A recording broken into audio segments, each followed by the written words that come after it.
So yesterday, I released this video about the embattled Kilroy Free Speech Conference. I focused on its two main characters, the elusive-based mama, a clueless company director with an extremely high IQ, and just a volunteer bro, Sister Danger, the ear-splitting cat lady who knows fucking everything and never fucks off.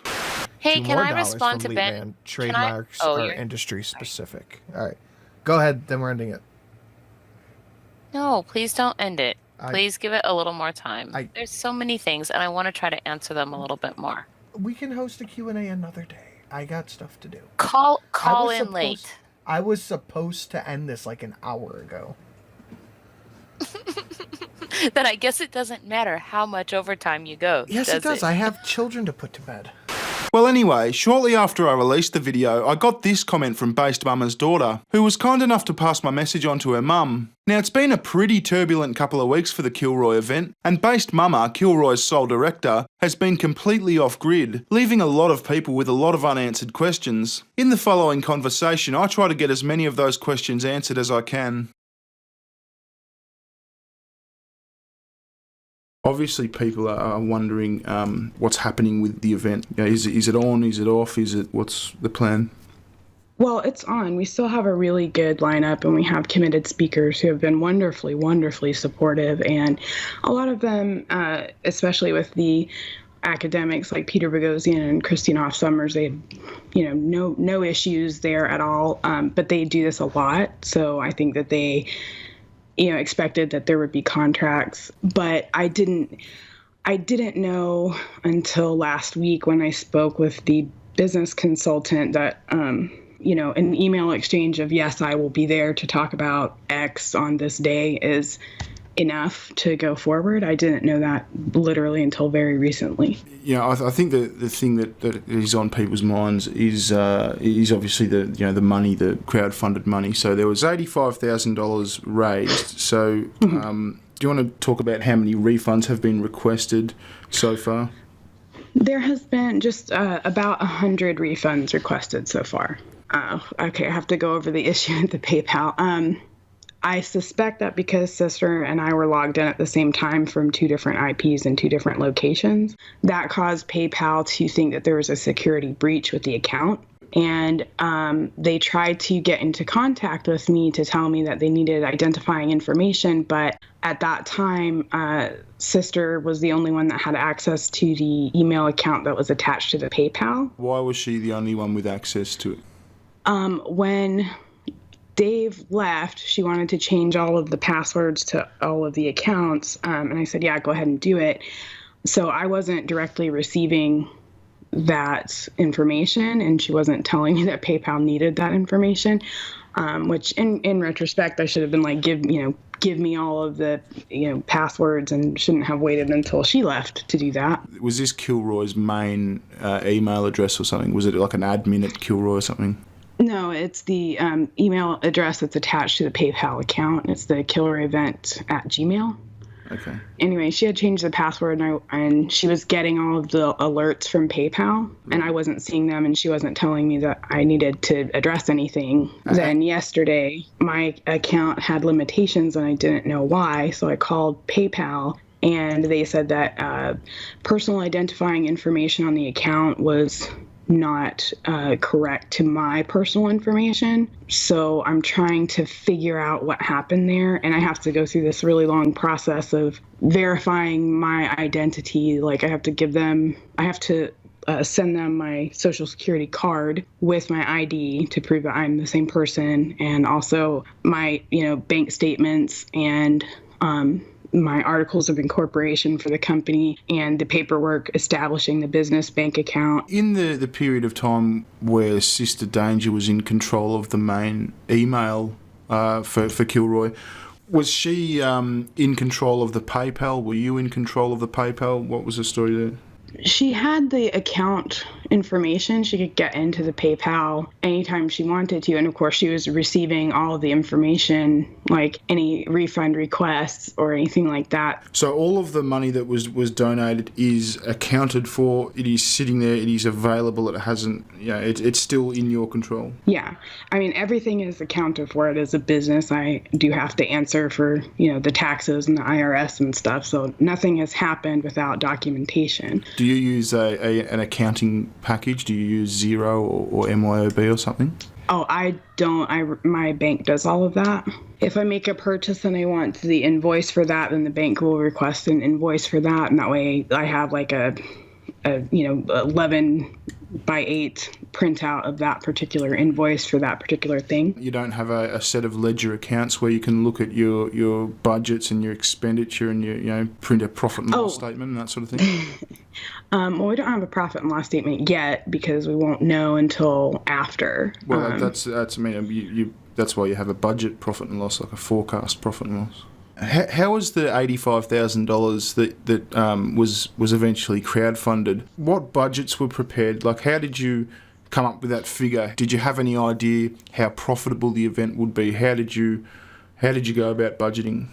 I mean, you can't really determine profitability until after an event. You can certainly have your best shot at forecasting. Yeah, you estimate based on other events of the same type, average cost. To even come up with the figure of $85,000, I mean, you must have some idea, some formula, some basis on which to nominate the figure of 85,000 because you've got X expenses. How did you arrive at that? Like I said, we factored in average cost of speakers, which is surprisingly high, actually. It's about $20,000 a person. But didn't you have 26 speakers at the start? A lot of people were, just volunteering, so that was good. And then we had, like I said, a small budget for compensation. But if you've used, you mentioned that you used the average cost per speaker, which was surprisingly high. It was $20,000 a speaker. Right. How did you nominate who was a speaker and who was a volunteer? How many speakers at $20,000 fees did you budget for? Well, we didn't. We had to kind of roll back and figure out what we were going to do because we wanted to make sure that everybody, that if we were going to actually pay somebody to speak, they would have to be willing to work with us. Does that mean work for free or for very, very little? It depends. Everybody was asked if they would be willing to do it for free in the beginning. I budgeted to at least be able to offer people something, even if it wasn't anything big, even if it was just, we'll promote you and give you a free badge. What do you mean you budgeted for it? I didn't think you had a budget. That was the overage for the $39,000 that was listed as security, admin, and incidentals. It's not just to hire security, but it's also for that purpose to, be able to offer compensation. So you have like a small budget for compensation or travel expenses if you absolutely need them or something like that. Roughly how much is the total rental costs for the space? Security deposit plus the balance. How much is the total rental cost? The total rental, you have the $8,000 that was the security deposit, and then you had $39,000 for the hotel, so it's $47,000 altogether. And then the restaurant for the VIP party is roughly $13,000. Right. So it's that I won't even be sure of until it's over. So the initial promotion went out, sort of saying, we've got these speakers, these YouTubers that are going to speak at our event. These were YouTubers with fairly large audiences. So those audiences obviously got those initial promotions and said, yeah, great, we'd love to see our YouTuber, and they donated money. So, it was obviously going to be a problem when a lot of those YouTubers dropped off or were cut from the list or whatever happened. Was that considered? Was there any plan around that? Well, yeah, like I said, I've been happy to, offer and honor refunds. At the moment, the PayPal is kind of stuck because of the security breach that I wasn't aware of. So, but what I'm saying is, why, if you expected refunds, why go through the process of saying we've got these YouTubers, come to our event with these YouTubers, only to not have those YouTubers and have to do refunds? It just seems that's just work for no reason. True. Well, the way that this started up was very haphazard. And like Dave was supposed to be reaching out to people and getting their confirmation that they were going to attend. And then me and Sister Danger were supposed to go through their contracts and stuff, and it was running smoothly. But hang on a second, I thought that Dave didn't want contracts, because as far as I saw, Dave did a great job in reaching out to the initial list of YouTubers. He had a great list. He certainly did that.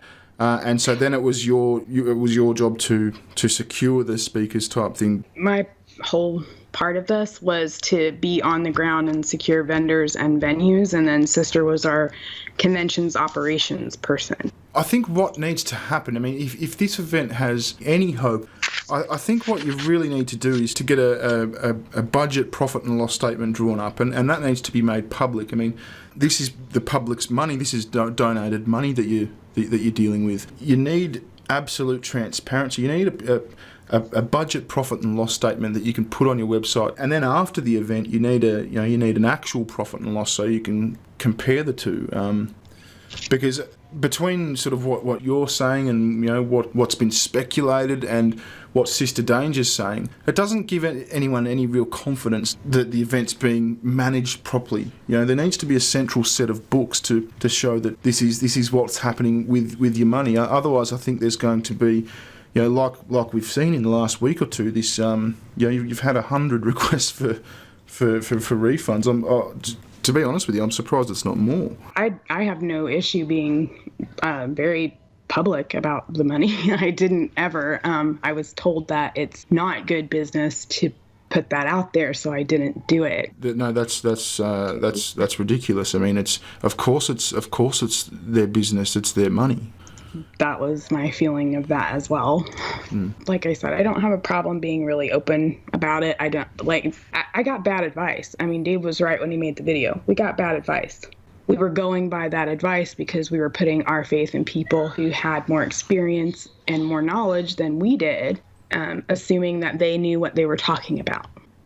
People want to know why they haven't heard from you.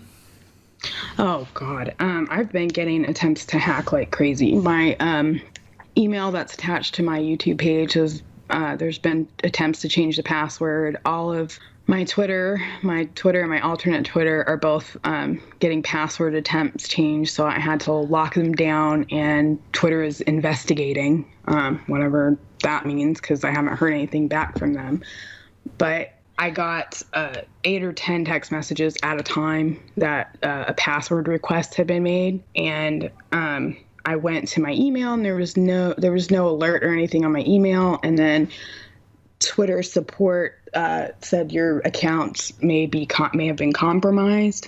One of the things that really started to turn people off this event, or turn the public off this event, I think, was the way that the speakers were dealt with, not only in terms of the contract, but in terms of there was, by all accounts, members of the right and the alt-right that were dropped from lists and that were either disinvited, whatever it was, that there was members of specifically the alt-right that ended up off the list, off the original list. When you're talking about not from the original list. James Alsop contacted me to be a speaker. We had a few email exchanges. We agreed on 2 panels for him to sit on, and I booked him in tentatively into the schedule, and we would go through his contract later. But then he changed what he wanted to do, and we had already decided to narrow the focus because it was turning into a mosh pit with microphones thrown in. It was getting too many subjects, too many places, and we were looking at a schedule that was running 12 hours for 2 days. Do you have an issue with the alt-right?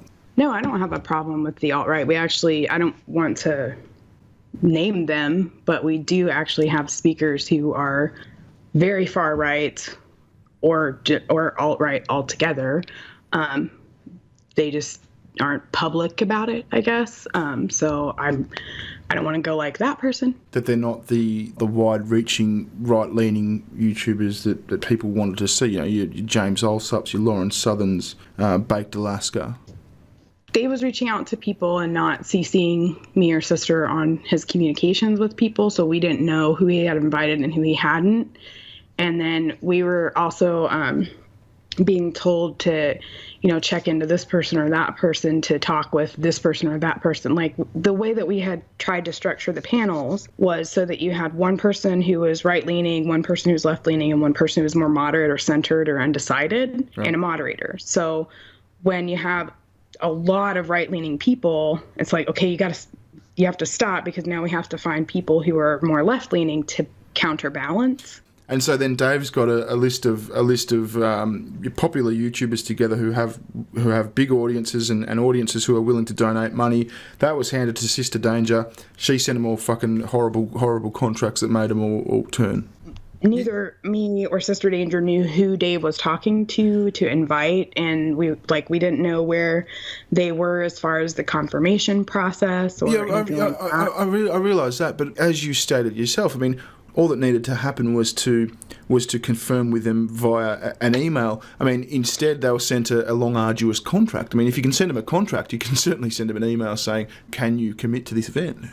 Right, but what we knew was that they had agreed to come and were ready to be signed up. Signed up to the contract with the 3-year NDA and the... Yeah, but Dave and Sister weren't talking, so I didn't know that Dave didn't know about the contracts. So that... What do you mean you didn't know Dave didn't know about the contracts?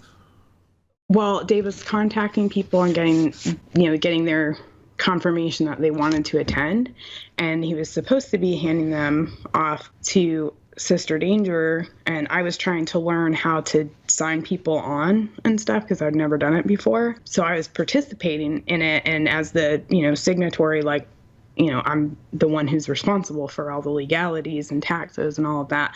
So I definitely wanted to be part of that so I could understand what the process was for signing people on, because I hadn't done it before. And you sent a preliminary NDA, it's basically a draft of the NDA, and you can amend it for however you need to. And then the contract was essentially, from what I understand from Sister Danger, is hiring you on as a representative of Kilroy for your participation, for the times of your participation at the event. This sounds like a negotiation for property sale contracts. I mean, aren't we talking about a 20-minute speaking slot?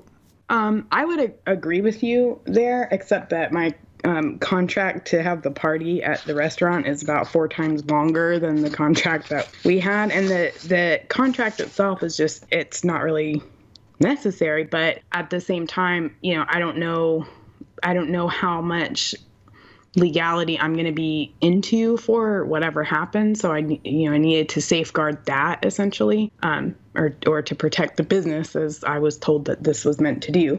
Isn't that a balance? I mean, you were going to be in more legal trouble if you advertised a list of speakers that you didn't have. I mean, wasn't it in your best interest to get them signed up quick, smart? I mean, it seems to me that it would be counterproductive to then send them a textbook for a contract and expect them to sign it.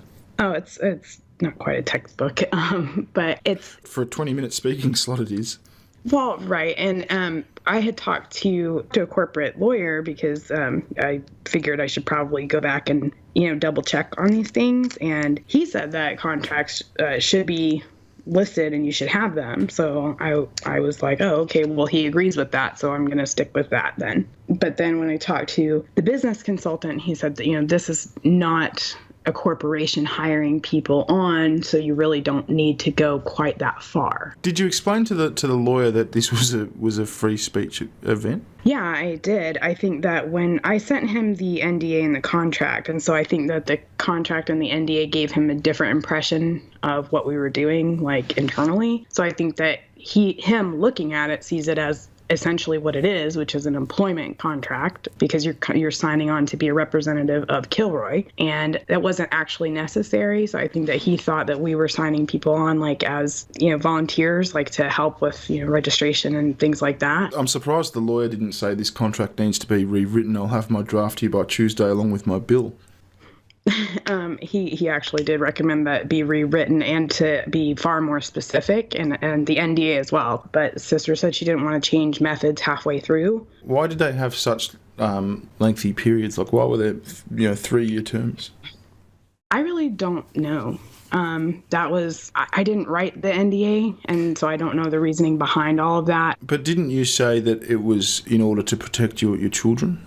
Oh no, the contracts and stuff for the financial and legal liability, to protect the business, so that so that it wasn't going to hit as hard and hurt my family. How would the contract and the NDA and the documents in general have protected your children? I don't get that. Well, essentially, if somebody signs a contract to be there and people buy tickets to see them to be there, and then they don't show up, then if I'm sued by customers, then I at least have some kind of recourse to go after that speaker who agreed to come and then didn't show up. And so when you say you would have to go after the speaker who didn't show up, do you mean that you would have launched a legal action against them for damages? I don't know that I personally would actually do that, but that would be the recourse. It seems very drastic for a free speech event.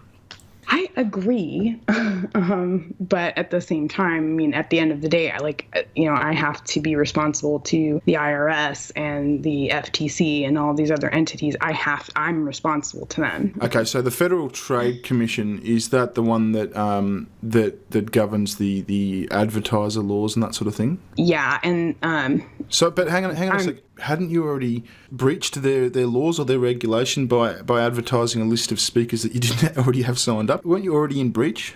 No. We've had at the bottom of the speakers page that the list was subject to change. You don't know when you go into it, who will end up signing on and who won't. And so you have to make some kind of allowance for that. And that's why we had that there. I don't think that subject to change reasonably means it could be a totally different list. Well, that's why it's there, essentially. That's also why I don't have a problem with offering refunds. If you don't feel like you're getting what you're paying for, then I don't expect you to. Just so we're clear, anyone who wants a refund because they feel that this isn't the event that they've paid for, they can get a refund by how do they do that? Well, like I said, the PayPal has been basically hacked right now. So it's been or hacked. At least that's how PayPal is seeing it. So I have to prove my identity and all of the stuff. And so the PayPal funds are frozen at this stage. Is that right? At this moment, I'm restricted because of like I said, what they perceived. I'm guessing that they perceived sister being logged in from a different IP as a breach of security, because they informed me that I had a breach of security. So while PayPal are waiting for your verification documents, etc., there are no refunds being issued. Is that right? Yeah, and that actually started yesterday.